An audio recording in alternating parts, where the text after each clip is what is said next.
like these niggas rapping playing, nigga.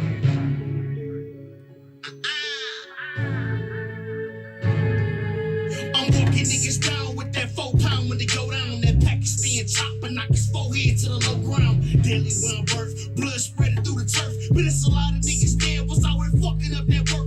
Fucking over niggas' money, playing crazy like you can't be touched. Mobile gas station, drop the window when I fuck him up. Bossing up when I'm blasting off that blow money. Fucking record dealer, Mari got been fooled by the hundreds. From the spots with no heat. Hey, what up, though? OG Kenny, O_G_Kenny, at Retired from the Streets TV, back for another episode of Retired from the Streets TV. Now, peep game, right?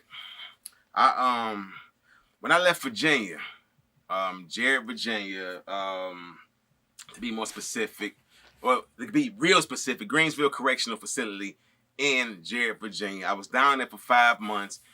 In 1999, from the summer all the way up to the winter, right?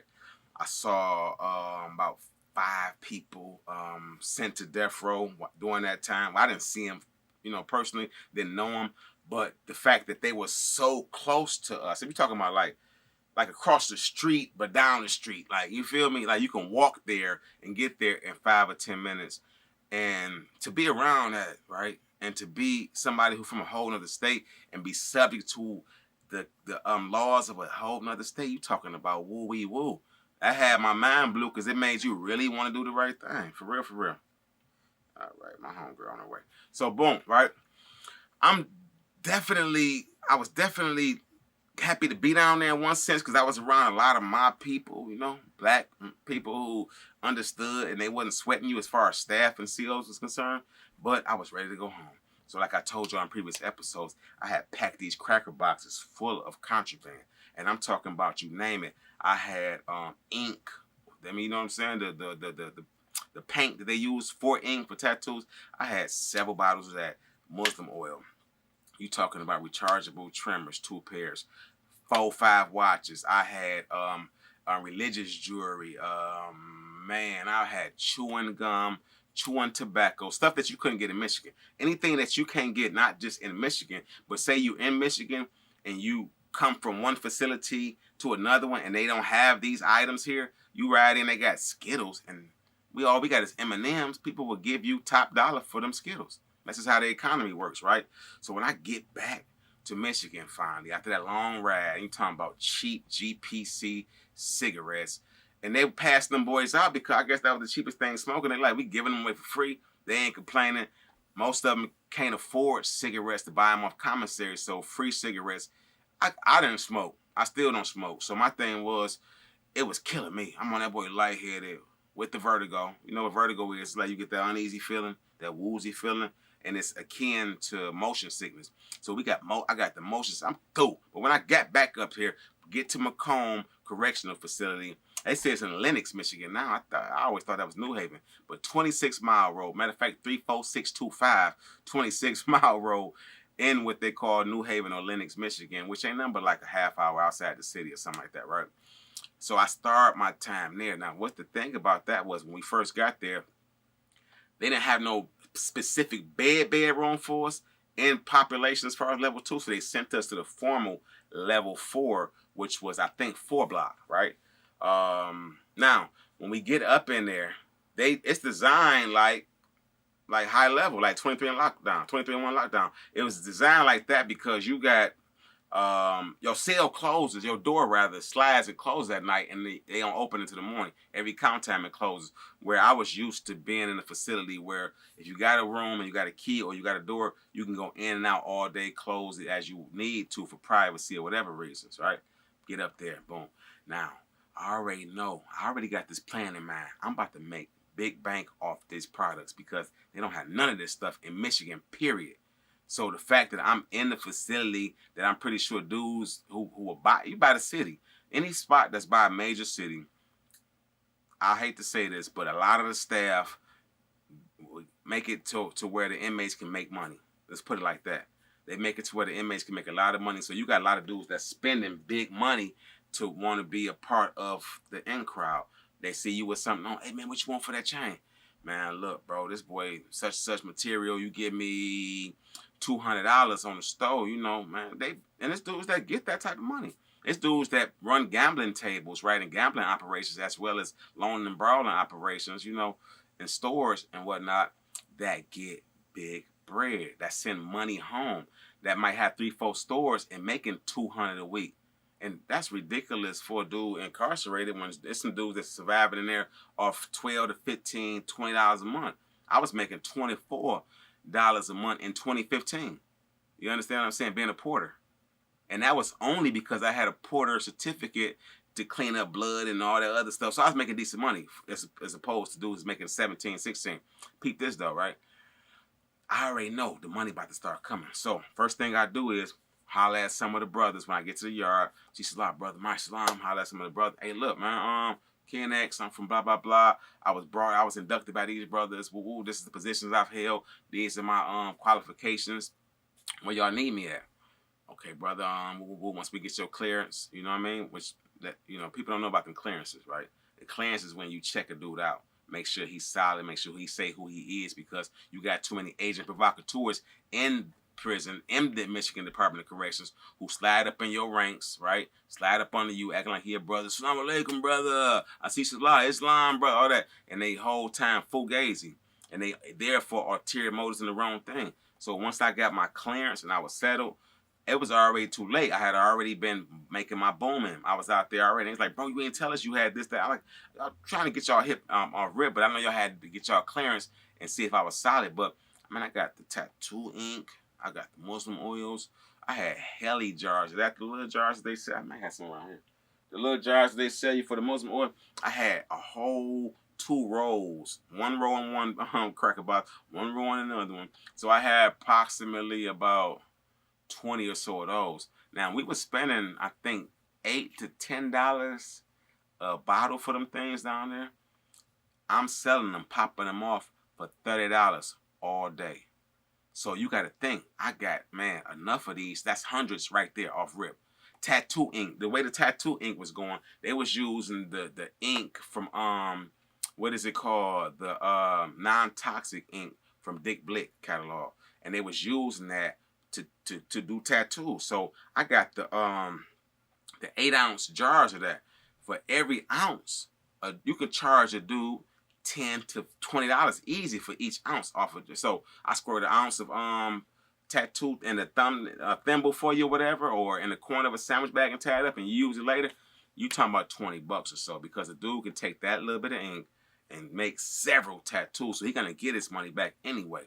Then you go to these watches. I already had a nice little Timex with the little dials and all that. It had the glow in the dark, the light, the stopwatch. You got all that on it, the chronograph. I already had a decent watch. What I did was I popped off them other little 4, I think it was 4 or 5 watches I had. But I'm popping off all them watches because they didn't have them, and all of them had a little diamond in the top right. So that makes the market value go up. I done popped all of them off, and these ain't nothing but like $50 watches, $75 a piece. Easy, no problem. As I'm selling stuff, the Muslim oils, the ink and whatnot, I end up building up my little store, right? Again, because I'm used to having a store for the most part. I had a little small one in Virginia. It wasn't nothing to really like report to y'all, because it was just mainly to keep me from going to the store. It wasn't to make no big profit, because I wanted to make sure when I got back up to Michigan, I could fit all this stuff that I knew that was going to profit me. I cared more about the profit than the eat in the moment, because my diet was specific anyway when I got in there. I ain't eat a lot of stuff, you know? So, anywho, I end up fronting a dude, Muslim brother. I end up fronting him 4 Muslim oils, got him a watch, and I got him something else. Let me tell you, what was it? 4 Muslim oils, I gave him a watch, and I got him some chewing tobacco.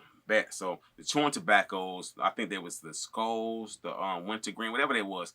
They were, I forget how much a can it was, but I was popping them boys off at $15 a can, and I was winning off of them boys. So, anywho, as I'm, I give him my stuff, right? And this is a Muslim brother, and I can't say nothing about the Sunnis, because I love them brothers. You know, a lot of them brothers, my homies right now, I still talk on the phone daily to a couple of Sunni brothers, right? My thing was, this just so happened to what the banner this brother was under, right? So I understood, and the reason why I'm saying that's because, only time I would really see him come out the unit is to go to Juma, which is congressional prayer on Friday, right? Hey, I would only see this brother going in Juma. So I'm like, hey, don't forget. He like, hey, I got you. I never gave my dope card none because I figure, hey, most of the dudes is just riding in. They're going to be here for a minute. Didn't even know the whole time. This brother was off the Chomo tip, child molester, right? And just hiding up under Islam. The brothers got wind of it. I heard about it. They said, hey, man, you know, the Ak that you be kicking it with, rotating with, the one who showing you hadith and stuff, or teaching you hadith and whatnot, they on his head. I'm like, for what? They like, man, they found out he on that tip on the Chomo. I said, what? Off the kids? He like, I'm like, nah, damn. And I'm sitting there, my wig blew back because, listen, a lot of dudes in prison act like they something they ain't. It's an easy stage to pretend like you somebody that you're not, especially if you don't have nobody there to say, no, I know him from the streets. If you don't got nobody there to vouch for either for your character or lack of character, then you can act like you who you say you are. Don't get no pictures came in where you had your brother and them chain on a few times. You can lie and say you was the man on the block until somebody from your hood come in and expose you. So what ended up happening with the Ak was a dude who knew his baby mama came in and exposed him. Like, nah, he ain't here for messing with his baby mama's oldest child who's not his kid. This is how we find out this information. Now, I done gave this brother my stuff and he done locked up. He done went PC because the brothers is on his head and they want an explanation as to if this is not if this is not true, then brother, we giving you the right per Islamic creed to defend yourself, right? And to address your accusers. This brother didn't do that. This bro locked up. Feel me? I ain't seen him since. So that was a nice loss I took. That was a nice loss I took. That was about a $200 loss. The reason why I wasn't tripping about it is because usually 90% of the time, they have a treasurer in each organization who takes care of the losses that you incur from their fellows. You know what I mean? Or from their brothers. So I went to the imam, like, you know, bro, owed me, woo, woo, woo. And they was like, well, man, you know, we kind of disassociated with the brother and this, that, and the other and whatnot. And he said, the most I can do is give you a love offering. So he gave me a nice bag of coffees and stuff. It equaled up to about $20, $30. But let me explain something about how the politics started tweaking after that. So what I did was I implemented a collateral system, whereas if you wanted something that costed more than $25, you had to bring me your tape player, your beard trimmers, or something to that effect. And my cap was $50. So that was my thing from then on. If you wasn't a dude who ran the gambling table and you didn't have money coming in all the time, you was a regular dude, my cap is $50. And anything over 25, you got to give me some collateral up front, right?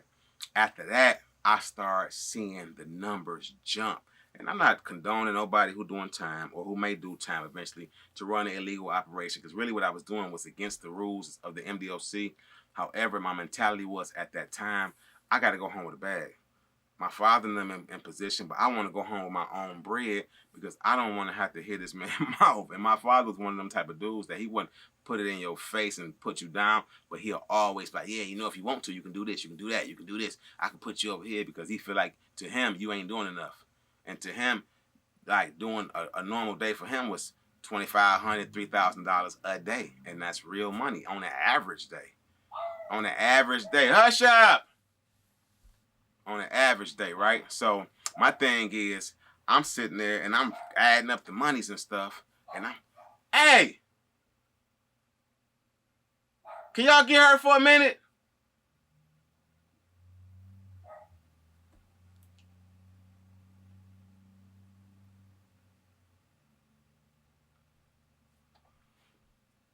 So I'm not comparing. I wasn't gonna compare myself to that. I was just like, I'm doing straight. The numbers is okay. I'm about to add and run it up. And when I get home, pivotal advice I give anybody. And it's not to run nothing illegal in prison, but if people sending you money, they send you 50. Listen, as much as you can, save that money. Random homeboys, random homegirls, and this is for anybody who, God forbid, got to do time or who doing time, and you want to play this over the phone while they call home, tell them, this your boy OG Kenny, over 10 years experience inside the MDOC, 20 years altogether with on papers and parole and all that. My advice to all you individuals, and then not trying to, I hope nobody ever have to go down that path, but all this time I done did in prison, I'm trying to save some people from having to go through this, right? And if you go through it, I'm trying to make it easy for you, right? If people sending you money, put as much of that money up as you can. Because when you get home, you don't never know who really gonna have your back the way they said they were, and it's not all the time because they just dissing you or they pushing you to the side or they just not keeping their word. Sometimes people's intentions are good, but then it just don't pan out the way they wanted it to. That moment there when I was moving all that money around, I seen it coming. I started getting smart, and that's at the point in my bid, my first bid, when I started learning about the value of putting money up. Because as we was getting acclimated to Macomb prison and they was deciding where they was gonna put us and whatnot, store orders is getting mixed up and lost and getting sent back to the factory. So now you gotta wait another week or two to get your stuff. It was too much going on. So I learned never to even depend on the MDOC or nobody send me money. Get on my own grind. And this is like transitional. This is like things you can take into your own life outside here in society too. Stay on your own grind. Have your own money at all times. Don't never show up nowhere empty-handed, right? And keep it pushing. If you got something going, don't never take and just try to live off your pros. Throw them pros right back into your investment and then keep doing that and sacrifice for a while. Give yourself enough time to where at least you can double your initial investment. And I promise you, once you do that twice, my personal in-home banking system, like I always tell y'all is, I grab some money, right? So let me show y'all something, right? Let me just show y'all real quick. This is what I do. I buy merch, right? I take laptops. Come on now. This is what I do. And I be breaking my own laptop. I break my own, right? So I do my own lock. So you talking about this right here, $1,300 computer. Easy. If I wanted to sell it for $600-700, it's gone. The Dell 5411, $2,000 computer. I got it for the low because it had a lock on it and then it had the accessories. I got that boy for $100. This HP, $500 computer. So you feel what I'm saying? This one a little older, so this one gonna go for like about $1.75. But I'm gonna flip all these, buy some more merch, flip all that merch, and then I'll be able to spend some of that money.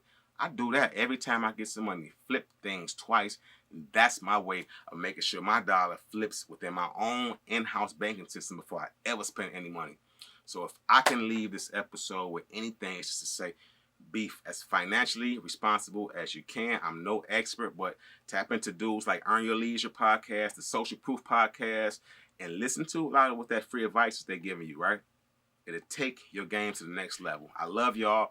Thanks for tuning in again. As always, OG Kenny, O_G_Kenny, at Retired from the Streets TV, and I'm out.